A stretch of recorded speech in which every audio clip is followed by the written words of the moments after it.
Welcome back, gang. It's Deltia from Deltiasgaming.com, and today we're diving into a brand new hero-based RPG city builder game that's flying under the radar, but not for long. It's called Darfall, set to release May 8th, 2025 for PC via Steam. If you like base building, RPG progression, fending off massive waves of undead, you are going to love this. In this video, we're going to break down Darfall, what it is, should you play it, and if you don't believe me, there's a demo out where you can try it, and also some beginner guide tips and tricks if you get started that will save you a lot of pain, because I screw it up like usual on every game I play that's brand new. Thanks to Paradox Arc for sponsoring today's video, and if you want to purchase the game, link in the description below. It does support this channel, so thank you very much. Let's get started. So what is Darfall? Darfall is a dark fantasy strategy game developed by Square Knight and published by Paradox Arc. It combines real-time strategy, survival, city building, and RPG mechanics into one. So you're going to play as a powerful hero trying to rebuild your civilization in this corrupted world. During the day, you're going to gather resources, expand your settlement, prepare your defenses, and then at night, it gets really intense. There's going to be waves of undead that get increasingly dangerous assaults on your settlement. It's going to test your defenses, and you got to think with your brain. I struggle with that. Next up, let's talk about the core gameplay loop, what you can expect, and it's essentially build, prepare, survive, repeat. There's a campaign, which I'm going to touch on a little bit later, so there's a lot of story that will introduce you to the game, its mechanics, and a lot of its lore. Like many other city builders, you're going to construct this base, right? You're going to expand it, you're going to research, and then you're going to defend it.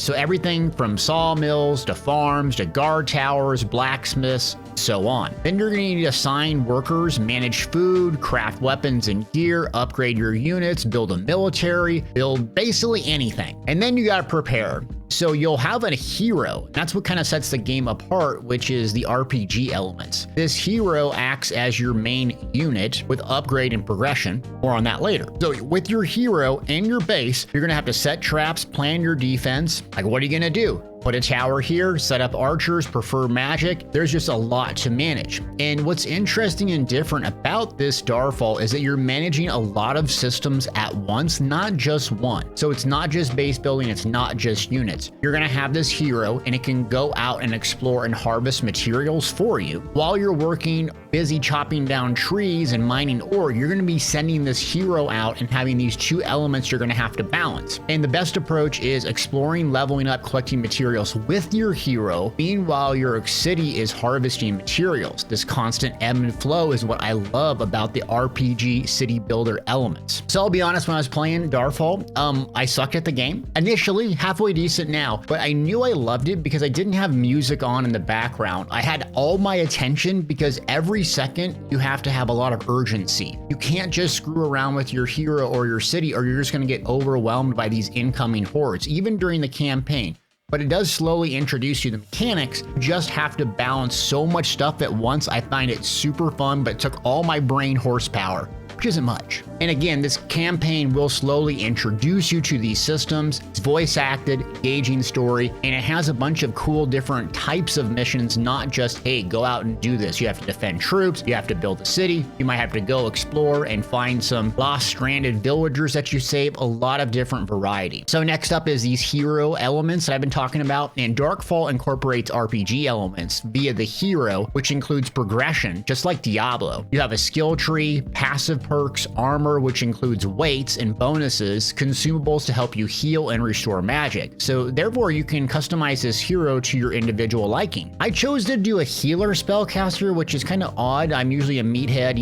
melee kind of guy, but I found early that this heal spell was just super overpowered because I could just put it down and heal my units in myself with my hero. So it allowed me to stay out in the field and continue exploring a lot more instead of going back into my town and healing. So I could collect materials, explore, push the boundaries of the map, remove the fog, and I found it really, really useful. I also went with a light armor approach, so I balanced using this with a lot of melee units, so they were soaking up the damage in the front line while I was back there healing them and providing range damage. And the spells the heroes use are pretty fun as well. There's this ice spell I found that was crazy good because it stun locks enemies in place. So what I would do is put a heal circle down, So my units were getting healed. I would stun lock them in place and then just watch them get wrecked. Your hero also loots equipment from dead enemies, and you're constantly upgrading your gear. And your hero can die, which drops all your loot right on the spot. So you gotta rush back and get it or start over with absolutely nothing and a pack that can hardly store anything. So, if you love the RPG elements inside of a city builder, this is going to be great. Speaking of city building, let's talk about that. And the game features similar mechanics to other games. You need to create a base, settlement, construct, upgrade, research, manage workers, and do what I sucked at, which is manage their food. I found the food element really interesting balance mechanic because you can't just spam as many workers and farms as you want. The reason why is your military units have their own progression system and you can upgrade them. But when you upgrade them, they require more food. So they're not going to count against your total, but they'll count against your food. Therefore, you have to balance which resources do you need. Early on, it's definitely wood versus how many military you have versus how many workers. And it's not just an automatic, I'm going to upgrade this unit, because your villagers might starve and you might have your entire city collapse because you can't produce any of them. You have no food. Again, it's balancing the systems, not just autopilot, spam, build as much as I possibly can. You have the element of your hero going out and exploring,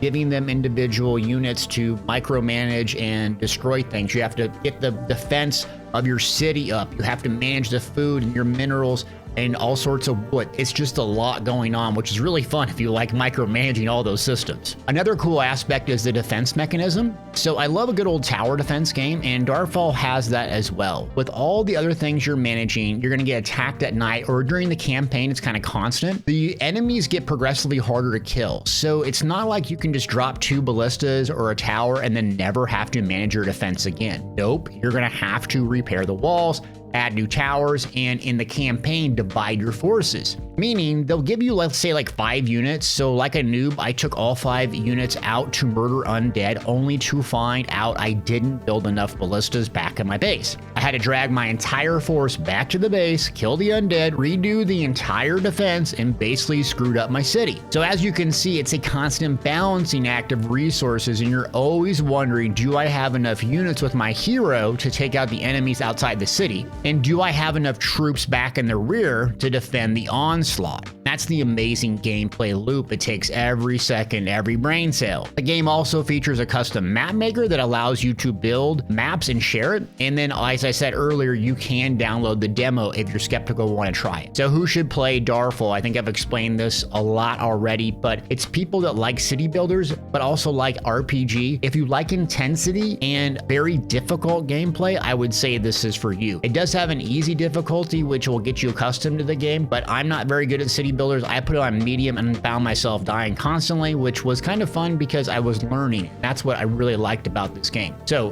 RTS fans, RPG fans, city builder, tower defense people, you will love this game. Definitely recommend it. Now, for you that are going to play it, here's some tips and tricks to save you a lot of time and not suck like me. Number 1 is prioritize wood and food early. So lumber mills and fishing huts are your number 1 go-to. Mining and getting stone is important, but don't put as many units on it as first, because wood is going to allow you to build new structures that will allow you to upgrade your base a lot faster. You also want to use your hero aggressively. So scout it out, kill enemies early, and then get those resources and drag them back to the base. Don't leave your hero idle. And then you're going to place walls on day 1 right away. It's going to take wood, hence why this is really important. Don't wait for an undead attack to happen before you build up a wall. Also with building, don't overexpand too fast. Keep your base nice and tight at the very beginning, because it's going to take less materials to defend it. It's also going to be centralized, so if your ballistas are around there, it would hit more targets, but don't have this huge sprawling base right away. Then research and upgrade smartly. You're only going to have so many resources, and survivability is key first. Towers, healing, basic units, and upgrades. And then for your hero, I found it best to use a ranged mage with the heal spell. That heal spell specifically, once you get it and upgrade it, it will heal over time, but the cooldown will come off as soon as the heal is done. So you can basically keep 100% uptime as long as you have mana. You're also going to want to loot everything. Now that's an obvious statement, but there's going to be shiny little objects. Take the time to destroy them and loot them.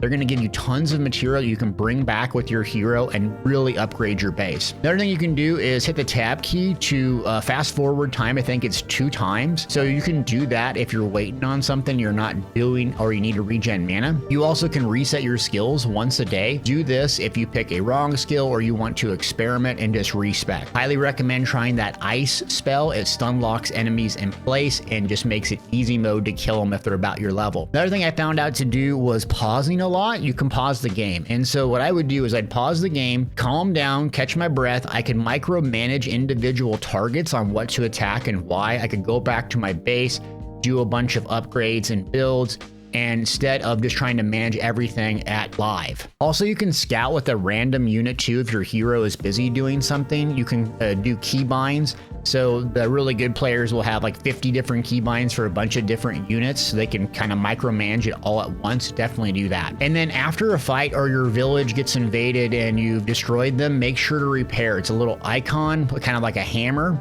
So that way you can regain your health and not destroy the units if they come again. And then once in a while, return with your hero, deposit the mats. You're going to be holding a lot of that material. Once you come back, deposit the material, then decon any items that you're not going to use will also give you material standing inside the green in your town, and then look to upgrade or build more units once you have that flood of resources. Now, upgrade within the actual structures themselves can happen. So I would highly recommend farms and wood production. There'll be something that gives you like 40% more speed at that individual place. Definitely upgrade that. It will radically improve your chance of surviving. And then put storage close to like mine and wood spots. So there's going to be storage units. So that way, as your base expands, your guys aren't running back to the base, I don't know, 1,000 meters or something to deposit one thing. Put it right by them to squeeze every ounce of time. Another bunch of tips is learn a solid build order. So there's going to be priorities on what you're going to be building. You know, the sawmill to get the wood, then the mine, then 2 farms, then 2 houses, and so on. Always be doing something. So if you're not sitting there micromanaging your hero, your units, you're probably doing something wrong. Don't have any idle time. Micromanage, pause the game, check out every individual thing to make the most of it. Also, scout early and often. Your #1 goal is to get that map discovered. So if you have an extra unit or something that can die, you're not really that worried about it,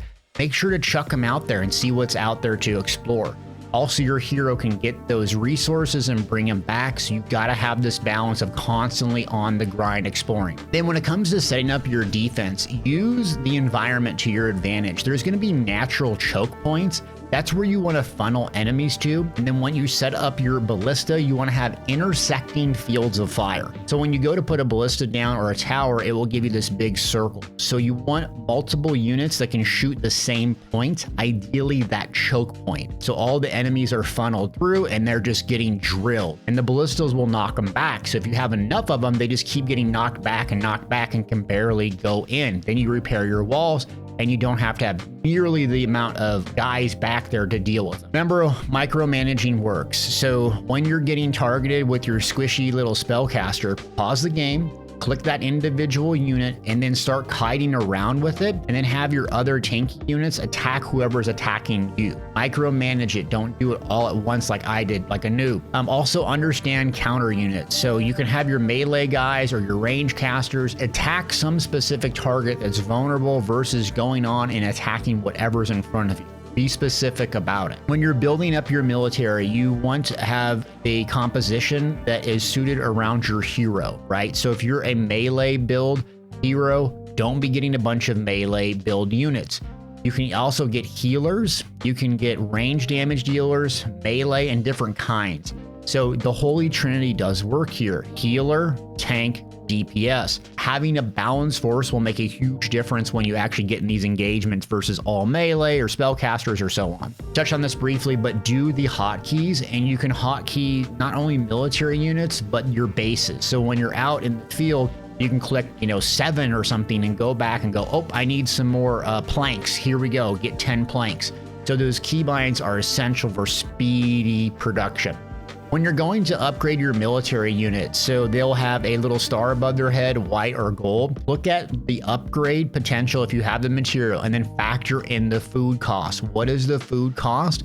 look at your reserves. You can always increase your reserves in your UI menu. That way you don't go below a certain line. Definitely make sure you do that before. It's not always more is better in this specific aspect of the game. When you're doing the campaign, you need to understand the victory conditions and the loss conditions. So sometimes the victory conditions are like just survive. If that's the case, then you need to really focus on defense, still exploring with your hero, but your number one priority, well, is to survive. So don't spend the majority bulk of your time trying to expand this huge, massive base when you could turtle up and defend it. Well, gang, that's a video. Hope you got something out of this. Darfall, super fun, launches May 8th, PC via Steam. Please use my code if you're going to purchase the game. It really does help. If you're skeptical but kind of want to try it, just use the demo, see what it's like. I think you'll really, really enjoy it. If you love RPG, city builders, you want something hard and fun, this game is for you. So let me know in the comments what you think about this game, or if you're a city builder fan, RPG fan, and I appreciate you watching this video.